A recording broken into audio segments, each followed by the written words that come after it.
Louvado seja nosso Senhor Jesus Cristo. Irei apresentar a seguir alguns pensamentos sobre as origens do laicato vicentino e o que vem a ser família vicentina.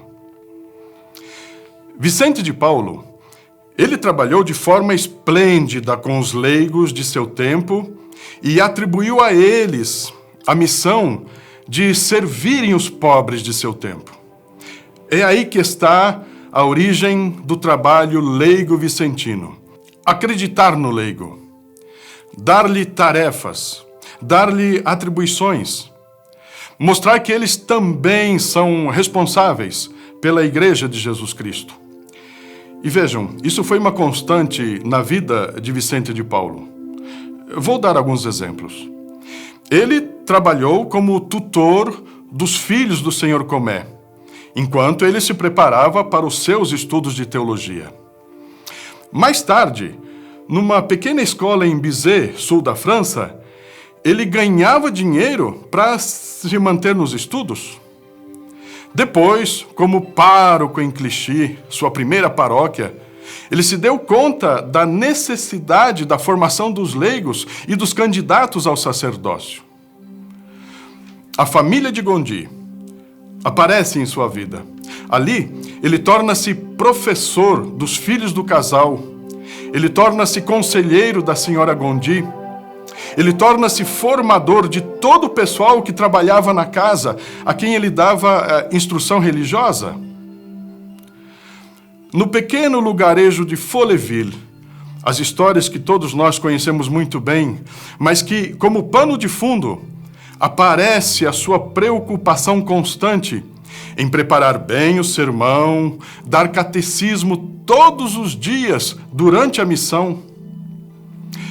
Na cidade de Châtillon, ele funda o primeiro grupo de caridade, as Damas da Caridade. Hoje elas são conhecidas como AIC, Associação Internacional de Caridades. Ele, Vicente de Paulo, escreveu para elas as regras para a administração e a manutenção do trabalho. Prestava assessoria individualmente ou em grupo. Mais tarde, ele também prestou assessoria às Irmãs da Visitação. Já para os padres, membros da Congregação da Missão, embora não fossem leigos, ele preocupava-se igualmente com sua formação, com conferências semanais, e além de ter escrito para eles as regras comuns. Com as irmãs, filhas da caridade, não foi diferente. Além das conferências que também eram semanais, ele redigiu as regras comuns. Sempre animava as irmãs para que abrissem escolas para crianças pobres. Na formação do clero diocesano, ele se destacou na orientação através dos retiros.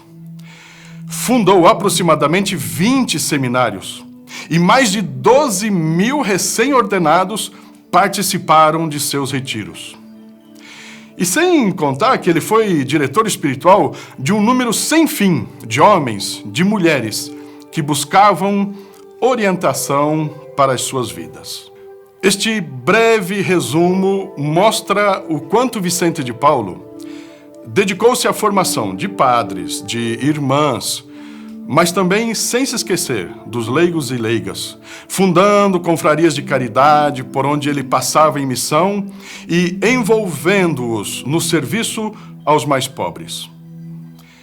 Frederico Ozanam, um dos principais fundadores da Sociedade de São Vicente de Paulo. Ele mostrou ao mundo que era possível ser jovem, ser cristão, ser leigo e servir a igreja com um serviço de qualidade. O padre Lacordaire, amigo e confidente de Frederico Ozanam, queria muito que ele fosse padre, mas Frederico Ozanam casou-se com Amélia, não por ser indigno ou incapaz de ser padre. Ele constituiu família e, na condição de leigo, tinha clareza de que este era o seu lugar de missão, colocando-se a serviço dos pobres.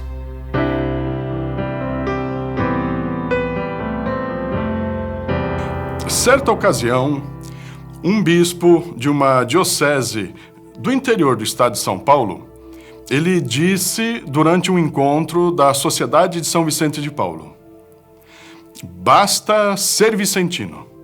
Este é um grande serviço prestado à Igreja de Jesus Cristo.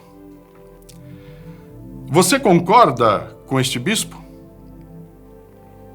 Muitos confrades e consórcias acabam assumindo tantos outros serviços na igreja. Será que isso não acaba prejudicando o trabalho junto aos mais pobres?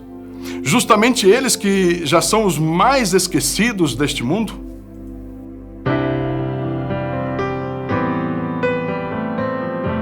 A família vicentina, ela tem a sua origem também nos tempos de Vicente de Paulo.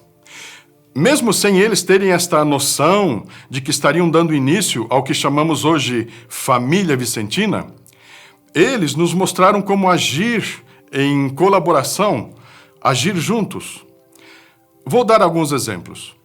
Vicente de Paulo, Luísa de Marilac e a família Gondi trabalharam juntos em prol das missões, cada qual com sua identidade, sua característica própria, mas em comum colocavam-se a serviço dos pobres, numa caridade organizada.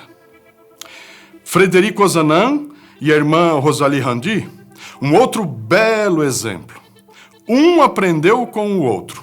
Um membro da Sociedade de São Vicente de Paulo, que se reunia em conferência. A outra, uma filha da caridade, mas em comum serviram os pobres do bairro Mouffetard, que era a periferia de Paris. O padre Robert Maloney, superior-geral da Congregação da Missão, nos anos de 1992 até 2004.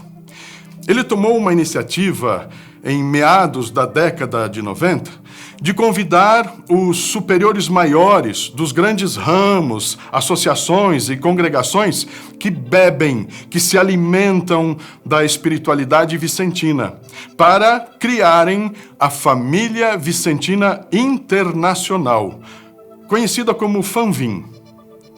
Estima-se que no mundo mais de 170 ramos têm em comum a espiritualidade vicentina. Em resumo, se fala que faz parte da família vicentina aquele que, primeiro, reconhece São Vicente de Paulo como fundador ou como fonte de inspiração. Segundo, tem uma acentuada orientação para o serviço dos pobres.